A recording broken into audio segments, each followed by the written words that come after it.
Bulletin का आगाज करते हैं। आपको बताते हैं फैसलाबाद डिवीजन में डेंगू के वार जारी हैं। 24 घंटों में मजीद 9 मरीज रिपोर्ट हुए हैं। फैसलाबाद में 5, झंग में 4 नए मरीज रिपोर्ट हुए। फैसलाबाद में रवां साल मुतासरा मरीजों की तादाद 349 हो गई है। फैसलाबाद डिवीजन में डेंगू के वार जारी हैं। 24 घंटों में 9 मजीद मरीज रिपोर्ट हुए हैं। फैसलाबाद में 5, झंग में 4 नए मरीज रिपोर्ट हुए। फैसलाबाद में रवां साल मुतासरा मरीजों की तादाद 349 हो गई है।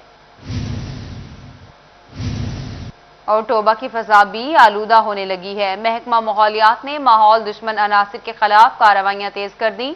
आलूदगी फैलाने पर 50 भट्टा मालिकान के खिलाफ मुकदमात दर्ज कर दिए हैं। बात करते हैं मुबशर हसन नकवी से। मुबशर, बताइएगा।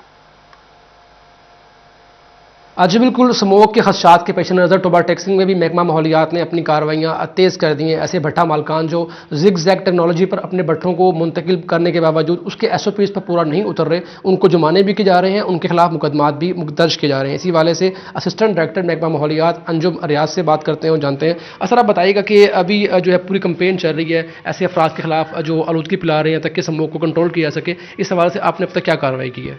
बिस्मिल्लाहिर्रहमानिर्रहीम। ये स्मोक के ख़िलाफ़ हमारी जो एक्टिविटी है थ्रू आउट द ईयर हमारी जारी रहती है, लेकिन ये क्योंकि ये पीरियड है स्मोक का, तो इसमें हमारी एक्टिविटीज़ मज़ीद तेज़ हो जाती हैं। अब तक हमने ये पिछले तकरीबन 2 माह में 50 के करीब FIRs करवा चुके हैं भट्टों पे जो जिग जैग SOPs को फॉलो नहीं कर रहे।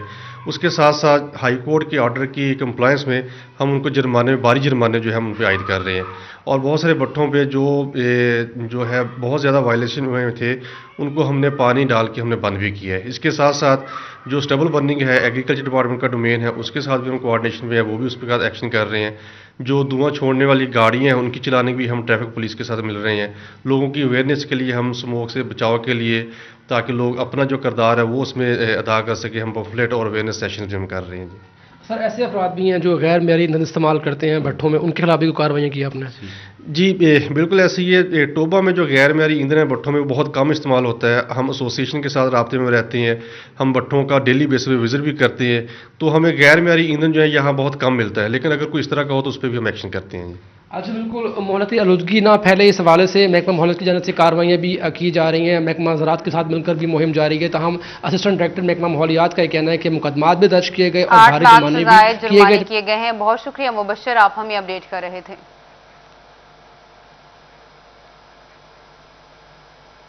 काबीना की स्टैंडिंग कमेटी बराए फाइनेंस एंड डेवलपमेंट का 67वां इजलास वजीर खजाना पंजाब मखदूम हाशिम जमा बख्त ने इजलास की सदारत की। सुबह भर के लिए मुख्तलिफ महकमों की जानिब से 30 से ज़ायद सिफारिशात की मंजूरी। ज़रई अराजी और दरियाओं के नज़दीक आबादियों के तहफ़्फ़ुज़ के लिए फंड्स की मंजूरी दी गई है। बात करते हैं इमरान असलम से। जी इमरान। पंजाब मखदूम हाशिम जमा बख्त के ज़ेरे सदारत काबीना की स्टैंडिंग कमेटी बराए फाइनेंस एंड डेवलपमेंट का 67वां इजलास में सुबह भर के लिए मुख्तलिफ महकमों की जानिब से 30 से ज़ायद सिफारिशात की मंजूरी दे दी गई है, जिसमें जामियात के 1 से 19 तक की शराइत पर पूरी करने वाले रेगुलर मुलाजमीन भी 25% अलाउंस की वसूली के अहल करार दिए जा चुके हैं, जबकि सिविल डिफेंस डिपार्टमेंट में स्केल 1 से 15 की 84 नशिस्तें, महकमा हायर एजुकेशन में 30,000 और महकमा ख्वानदगी गैर रस्मी तलीम को ग्रेड 1 से 16 तक की खाली नशिस्तों पर भर्ती की इजाजत दे दी गई है। इसके साथ साथ सुबह भर में महकमा स्कूल एजुकेशन में दर्जा 1 से 4 के गैर तदरीसी स्टाफ और 50% नशिस्तों पर मर्द और खवातीन एजुकेटर्स की भर्ती की भी मंजूरी दी जा चुकी है। इसके साथ साथ special health and medical education department को तमाम टीचिंग इंस्टीट्यूट्स में ग्रेड 5 से 15 तक नॉन स्टाफ की भर्तियों की मंजूरी दी जा चुकी है। और इसके साथ साथ प्लानिंग एंड डेवलपमेंट बोर्ड की जानिब से तरक्याती मंसूबों की मॉनिटरिंग और कदर बीमारी की स्कीम तरक्याती प्रोग्राम का हिस्सा करार दिया जा चुका है। उसके साथ साथ प्रोजेक्ट की जानिब से ज़रई अराजी और दरियाओं के नजदीक। बहुत शुक्रिया इमरान असलम, आप हमें अपडेट कर रहे थे। हायर एजुकेशन डिपार्टमेंट पंजाब ने कॉलेज टीचर इंटर्नीज भर्ती करने के लिए पॉलिसी जारी कर दी। सुबह भर में 3000 CTI भर्ती किए जाएंगे। BS कॉलेजेस में कॉलेज टीचर इंटर्नी के लिए MPhil लाजिम करार। कॉलेजेस 22 नवंबर को खाली सीटों की फहरिस्तें आवेजा करेंगे। क्वालिफिकेशन के 95 नंबर जबकि सिर्फ 5 नंबर इंटरव्यू के होंगे। आपको अपडेट कर रहे हैं, हायर एजुकेशन डिपार्टमेंट पंजाब ने कॉलेज टीचर इंटर्नीज भर्ती के लिए पॉलिसी जारी कर दी। सुबह भर में 3000 CTIs भर्ती किए जाएंगे। BS कॉलेजेस में कॉलेज टीचर इंटर्नी के लिए MPhil लाजिम करार है। कॉलेजेस 22 नवंबर को खाली सीटों की फहरिस्तें आवेजा करेंगे। क्वालिफिकेशन के 95 नंबर जबकि सिर्फ 5 नंबर इंटरव्यू के होंगे। आपको बता रहे हैं हायर एजुकेशन डिपार्टमेंट पंजाब ने कॉलेज टीचर इंटर्नीज भर्ती करने के लिए पॉलिसी जारी कर दी है। सुबह भर में 3000 CTIs भर्ती किए जाएंगे। BS कॉलेजेस में टीचर इंटर्नी के लिए MPhil लाजिम करार दिया गया है।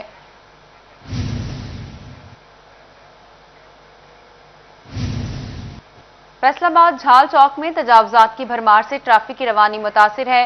रोड पर खड़ी गाड़ियों और स्टॉल्स की वजह से सतियाना रोड से गुजरने वाली ट्रैफिक मुतासिर। शहरियों का तजावजात को दूर करने के लिए इंतजामिया ने नोटिस लेने का मुतालबा किया है। आगे बढ़ते हैं, सोने की कीमत में कमी की बात करते हैं। 1 तोला सोना 2000 रुपये सस्ता होकर 1,26,000 रुपये का हो गया है। सोने की कीमत में कमी, 1 तोला सोना 2000 रुपये सस्ता 1 तोला 1,26,000 रुपये का हो गया है। आपको बता रहे हैं सोने की कीमत में कमी, 1 तोला सोना 2000 रुपये सस्ता होकर 1,26,000 रुपये का हो गया। सोने की कीमत में कमी वाक़ई हुई है। 1 तोला सोना 2000 रुपये सस्ता होकर 1 तोला 1,26,000 रुपये का हो गया है। आपको बता रहे हैं कि सोने की कीमतों में कमी देखने को मिली है। 1 तोला सोना 2000 रुपये सस्ता होकर 1,26,000 रुपये का हो गया। फैसलाबाद झाल चौक में तजावजात की भरमार से ट्रैफिक की रवानी मुतासिर है। रोड पर खड़ी गाड़ियों और स्टॉल्स की वजह से सतियाना रोड से गुजरने वाली ट्रैफिक मुतासिर है। शहरियों को तजावजात को दूर करने के लिए इंतजामिया से नोटिस लेने का मुतालबा किया है।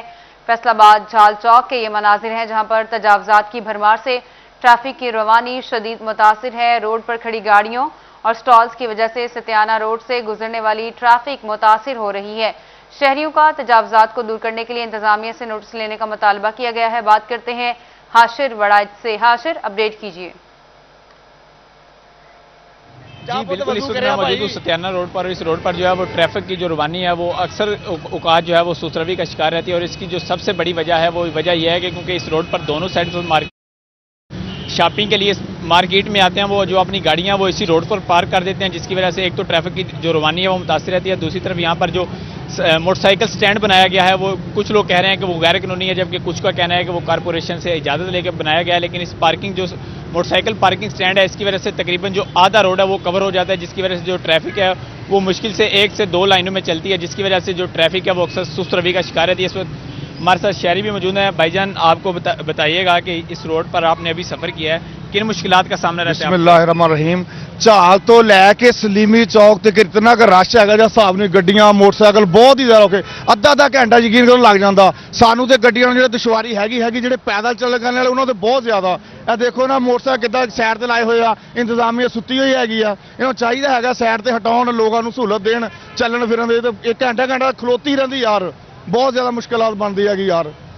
अच्छा, तुसी वो वहाँ पुल से यहाँ पर आप कितनी देर में पहुंचे हैं? 15-20 मिनट में पहुंचे इधर यार, बहुत ज्यादा रश है यार। ट्रैफिक जाम की पैदल, हाँ जी, अगे तो मोटरसाइकिल तो बहुत ज्यादा, आज पैदल चल गए हैं, इतना देर लगी हैगी जो हिसाब करने का। जी बिल्कुल, इनका भी यही कहना है कि यहाँ पर जो ट्रैफिक की रवानी है वो मुतासिर होने की वजह से जो तकरीबन 5 मिनट का रास्ता है वो 15 से 20 मिनट में पैदल जो है वो तय होता है। यहाँ पर एक और शहरी भी मौजूद है हमारे साथ। भाईजान, आप बताइएगा कि यहाँ पर रोड पर जो गाड़ियाँ हैं वो पार्क हुई हुई हैं, मोटरसाइकिल खड़े हैं, तो इनकी वजह से आपको किन मुश्किलात का सामना है? तजावजात भी हैं यहाँ पे? बहुत ज़्यादा मसला है। पता क्या बात है भाई, पार्किंग प्रॉपर नहीं है। जिधर कहीं का दिल करता गाड़ी खड़ी होगी, मोटरसाइकिल खड़ी होगी। अब देखें ना, पार्किंग के लिए ये अगर गवर्नमेंट की क्या जगह है, अगर ये जगह गवर्नमेंट की है तो बाकी जगह हर दुकान के आगे अपनी अपनी गाड़ी खिला रही हो, स्टॉल भी लगे आगे मोटरसाइकिल है। चले, आपका काम बनता है मोटरसाइकिल उठा दे, एक प्रॉपर पार्किंग दे। झाल को प्रॉपर पार्किंग की ज़रूरत है। कोई सलीमी चौक में भी पॉइंट है, हमें इधर पार्किंग अगर मिल जाए तो ये सारा रश जो कवर हो जाएगा। ये पार्किंग ना होने की वजह से ये ज़्यादा रश है। कस्टमर आता है, उसने गाड़ी कहाँ खड़ी करनी है, अपनी कस्टमर उतारता है, गाड़ी आगे ले जाता है, रहती रोड पर ही गाड़ी है, घूम के फिर यहाँ जाता, पार्किंग नहीं है। इधर पार्किंग का हल हो तो इंशाल्लाह रश का कवर हो जाएगा। अच्छा, ये जिस तरह गाड़ियाँ यहाँ पे पार्क हुई हैं, आपकी भी यहाँ पे दुकानें हैं, आपने भी स्टॉल्स लगाए हैं, तो आपने इनको मना करते हैं या इंतजामिया को कहा है इस मतलब कुछ? सर कहा, लेकिन वो कहते हैं हमारे पास जगह ही नहीं है, पार्किंग के लिए जगह नहीं। अगर कोई जगह हमें पार्किंग के लिए मिले तो फिर आप पूरे रोड पे चले जाएं।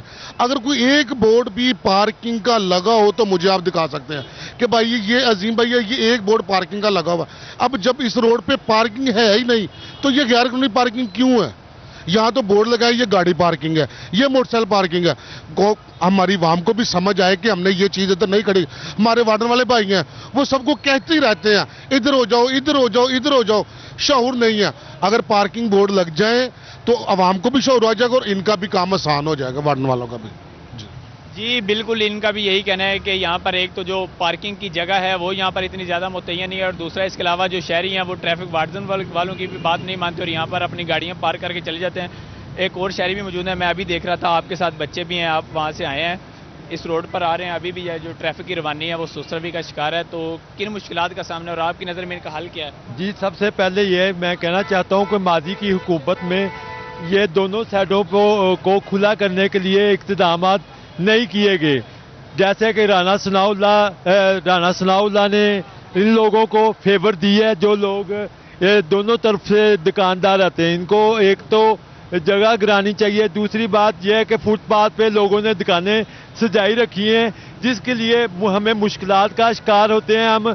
इसके अलावा ट्रैफिक वार्डन भी इन लोगों को कुछ नहीं कहते हैं क्योंकि अंजमन ताजरान इनको दबाव का शिकार होते हैं, जिसकी वजह से वो दुकानदार ये कहते हैं कि हम इनको कैसे मना करें, जबकि अंजमन ताजरान जो सत्याना रोड वाले हैं वो कहते हैं कि ये हमने स्टॉल लगाए हुए हैं, इसकी वजह से ये प्रॉब्लम होती है। और इसके अलावा जो सत्याना रोड में जो जाल वाला पुल है उसके दूसरी तरफ रेस्क्यू 11 बाई वाला दफ्तर है, वहाँ से जब इधर सत्याना रोड से जब क्रॉस करके इधर दूसरी आबादियाँ जैसे मलखाला हो गया, जैसे मतलब TNT होगी, बरकत बलाद हो गया, पीपल कॉलोनी बहुत बड़ी पीपल कॉलोनी है, नंबर 1 पीपल कॉलोनी, नंबर 2 इस तरह की कॉलोनी है। या सत्याना रोड के लोग जब फोन करते हैं 11 बाई को, उनको इधर आने में दिक्कत लगती है, मरीजों को ले जाने में प्रॉब्लम होती है। ये सबसे ज्यादा मुझे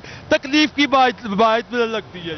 जी बिल्कुल, इनका कहना है क्योंकि यहाँ पर इसी रोड पर पीछे चल के जो रेस्क्यू 1122 है उसका ऑफिस में मौजूद है, और अक्सर औकात एमरजेंसी में जब उनको जल्दी में कहीं जाना पड़ता है तो यहाँ पर ट्रैफिक जाम की वजह से जो मरीज हैं उनको भी मुश्किलात का सामना करना पड़ता है। इसके अलावा इन्होंने इंतजामिया से मुतालबा किया है कि यहाँ पर जो गैर कानूनी तौर पर पार्किंग्स बनाई गई हैं, कुछ स्टॉल्स हैं उनको मुकम्मल तौर पर जो है वो हटाया जाए ताकि जो ट्रैफिक की रवानी है वो अच्छे तरीके से रवान रह सके। जी, तजावुजात की भरमार है जिसकी वजह से शहरियों को मुश्किलात का सामना है। हाशिर अपडेट कर रहे थे, शुक्रिया आपका।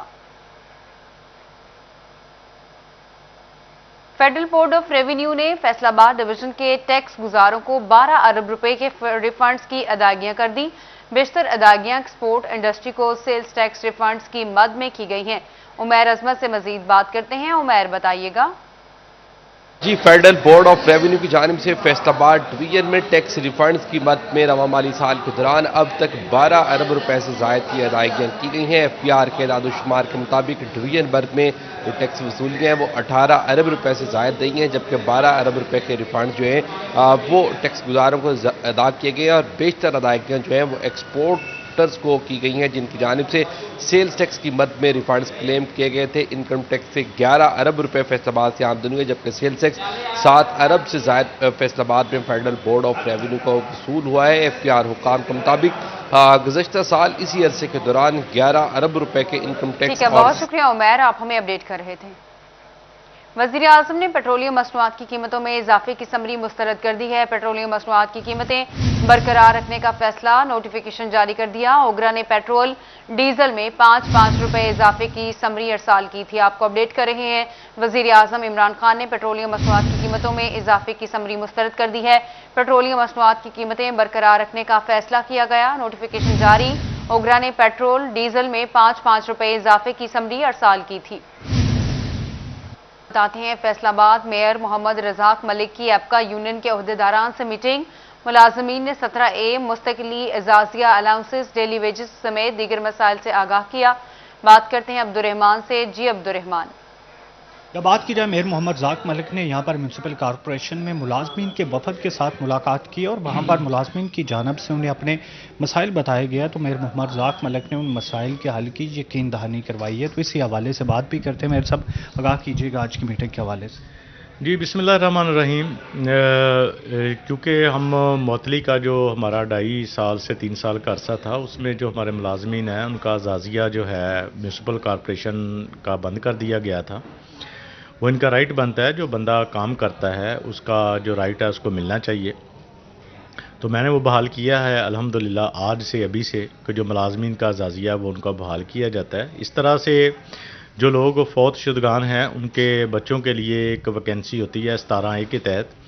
तो एक तो उस घर का जो सरबराह है या एक फ़र्द है जो काम करता था अपनी फैमिली के लिए, उसकी डेथ होगी, उसके लिए 17A की तब से जो एप्लीकेशंस हैं पेंडिंग पड़ी हुई थी उन लोगों को उस जगह पे बहाल नहीं किया गया, उनका राइट बनता था। तो मैंने वो फौरी तौर पर नेक्स्ट वीक में मीटिंग बुलाकर उनका 17A की जो जितनी एप्लीकेशन है उनके जो फौत शुदा मुलाजमीन हैं उनको इंशाअल्लाह ताला उनकी सीटों पर 50 सीटें हैं उनको बहाल के उनको उनकी जगह बच्चों को लगाया जाएगा।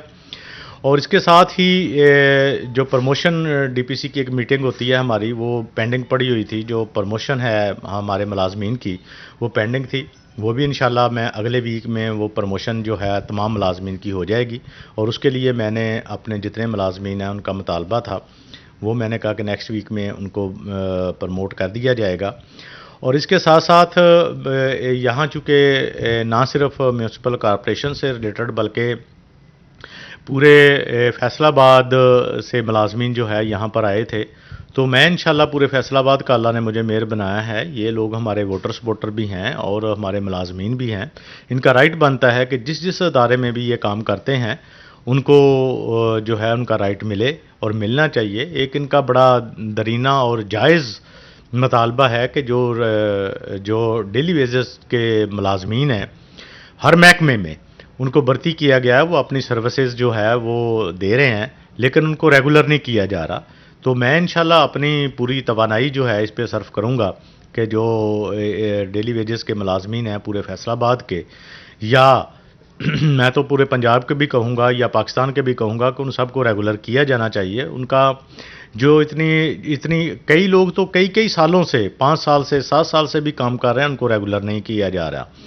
लेकिन यह है कि ये महकमे के हेड के ज़िम्मेदारी होती है। मैं इंशाल्लाह जो मेरे महकमे के लोग हैं मैं उनको इंशाल्लाह नेक्स्ट वीक में ही उनको भी रेगुलर कर दूंगा और बाकी से भी दरख्वास्त करूंगा मैं जो महकमे अथॉरिटियां हैं कि वो भी उनको रेगुलर करें इंशाल्लाह। इससे ये है कि फैसलाबाद के जो मुलाजमीन में उनमें एक नई तवानाई आएगी। ज़ाहिर है ये जो बल्दियात के नुमाइंदे होते हैं, अवाम के नुमाइंदे होते हैं और जो ऑफिस के मुलाजमीन होते हैं ये गाड़ी के 2 पहिए होते हैं जिन्होंने मिलकर चलना होता है और फिर वो अवाम को डिलीवर करते हैं।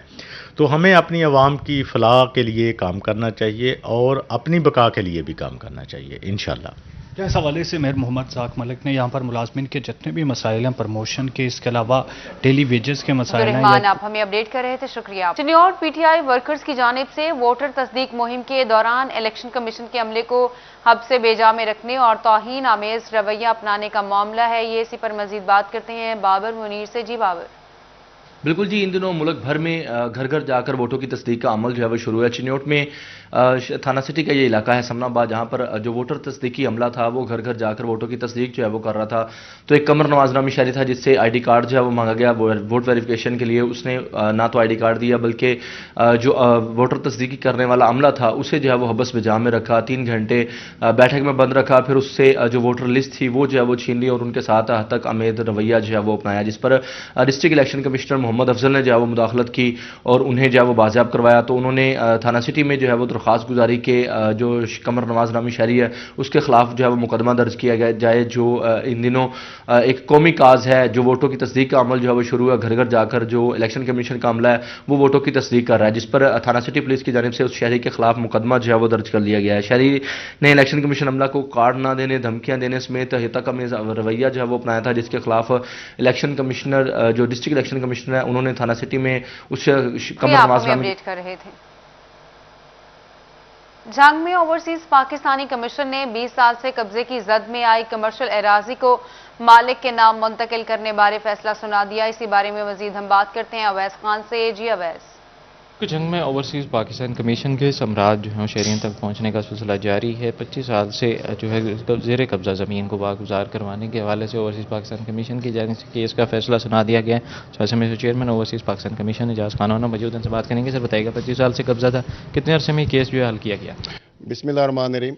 ये अपना उस्मान साहब मेरे साथ खड़े हैं, तो इनका प्लाट पे 25 साल से कब्ज़ा था। तो ये हमारे पास इन्होंने कंप्लेंट अपलोड की थी। तो अल्हम्दुलिल्लाह डीसी साहब और डीपीओ साहब, एडीसीआर साहब और एसी साहब के तावन से तो ये हमने 2 माह के अंदर अंदर इनका कब्ज़ा वागुजार करवाया है। और कब्ज़ा वो इतना बड़ा कब्ज़ा माफिया थे जिनसे हमने अल्हम्दुलिल्लाह इनका कब्ज़ा वागुजार करवाया, जो कि इम्पॉसिबल था। शुक्रिया। मैं सर यहाँ पे शहरी में उस्मान भी मौजूद है, इनसे बात करेंगे। सर बताइएगा क्या देखते हैं ओवरसीज़ पाकिस्तान कमीशन की सम्राट जो शहरी तक पहुँचना शुरू हो गया? हम ओवरसीज़ पाकिस्तानी कमीशन के शुक्रगुजार हैं जिन्होंने हमें कब्ज़ा लेकर दिया। बिल्कुल इजाज़ खान आना साहब के मुताबिक बिल्कुल ठीक कह रहे हैं कि बहुत मुश्किल से हमने कब्ज़ा लिया और वाकई वो बहुत बड़ा कब्ज़ा माफिया था। डीसीओ साहब के मदद से, डीपीओ साहब की मदद से और एडीसीआर साहब की मदद से हमने ये कब्ज़ा लिया और हम इन सब के बहुत मशकूर हैं और शुक्रगुजार हैं।